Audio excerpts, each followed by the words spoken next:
পিলখানা হত্যাকাণ্ডের মতো ঘটনা, এইটা নিয়ে সংশয় দীর্ঘদিনের, এটা কারা ঘটিয়েছে? আজকে কিন্তু প্যান্ডোরার বাক্স খুলতে শুরু করেছে। বিএডি রহিম জেলখানার মধ্যে কারা তাকে হত্যা করেছে? কেন সে জেলখানার মধ্যে মারা গেল? সেই সময়ের যে জেলখানার যে আইজি প্রিজন ছিলেন সেই সময়, আজকের তত্ত্বাবধায়ক সরকারের উচিত তাদেরকে খুঁজে বের করে তাদের কাছ থেকে জানা যে বিএডি রহিম অনেক কিছুই হয়তো জানতো, কিন্তু তাকে জেলখানার মধ্যে কারাগারের মধ্যে মেরে ফেলে। অনেক ঘটনা, অনেক কিছুই অনেকে জানে, এখন একটু একটু সবাই মুখ খুলছেন। এমনকি বিডিআর এর যিনি ঘটনার পর যিনি ডিজি হয়েছেন তিনিও কিন্তু অনেক কথা বলেছেন, যে কথাগুলো আমরা সব কিছু বলেছি। এখানে বিদেশি হস্তক্ষেপ থাকতে পারে, সেই হস্তক্ষেপ নিশ্চিত করার জন্য আওয়ামী লীগ তার মন্ত্রীরা যায়, তার নেতারা যায় সাদা পতাকা নিয়ে, তাদেরকে কিছু বলে না, আর অন্য আইন শৃঙ্খলা বাহিনী গেলে তার দিকে গুলি করে। এই সমস্ত রহস্য আজকে মানুষের মনের মধ্যে দানা দিয়েছে। তাই 2009 সালের 25শে ফেব্রুয়ারি ঘটে যাওয়া যে ঘটনা, এটা ছিল অত্যন্ত দুরভিসন্ধিমূলক। এইটা বাংলাদেশের নিরাপত্তাকে বিঘ্নিত করার জন্য কোনো আন্তর্জাতিক ষড়যন্ত্র।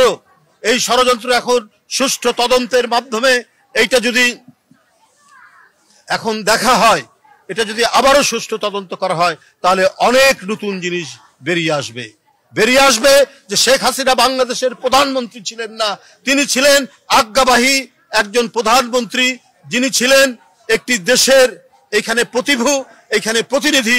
তিনি জনগণের জন্য কাজ করতে এখানে আসেন। শেখ হাসিনা আজকে বাংলাদেশে নেই। এই কষ্ট, এই দুঃখ ভারতের নীতি নির্ধারকরা কি ভুলতে পারছেন না? তাহলে তো আপনারা বাংলাদেশের মানুষ, বাংলাদেশের জনগণ, বাংলাদেশের স্বাধীনতা, বাংলাদেশের সার্বভৌমত্ব আপনাদের কাছে তো মোটেই নিরাপদ নয়। আপনাদের কাছে শুধু একজন মাত্র ব্যক্তি নিরাপদ, তিনি শেখ হাসিনা। এটা অত্যন্ত দুর্ভাগ্যজনক।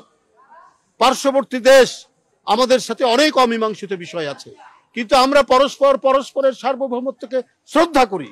আমরা যেমন ভারতের স্বাধীনতা সার্বভৌমত্বকে শ্রদ্ধা করি, ভারতেরও উচিত হবে বাংলাদেশের স্বাধীনতা সার্বভৌমত্বকে শ্রদ্ধা করা।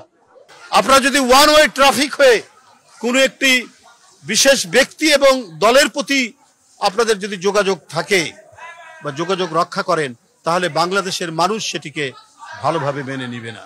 মানুষের পিঠ এমনভাবে তিনি ঠেকিয়ে দিয়েছিলেন যে মানুষ তার জীবনের মায়া তুচ্ছ করে তার পতনের জন্য ঐক্যবদ্ধ হয়ে রাস্তায়। আর এই ক্ষেত্রে অগ্রগামী সৈনিকের ভূমিকা পালন করেছেন এদেশের স্কুল, কলেজ, বিশ্ববিদ্যালয়ের শিশু, কিশোর, তরুণ, ছাত্ররা। এর সাথে শ্রমিকরা যুক্ত হয়েছেন, সাধারণ মানুষ।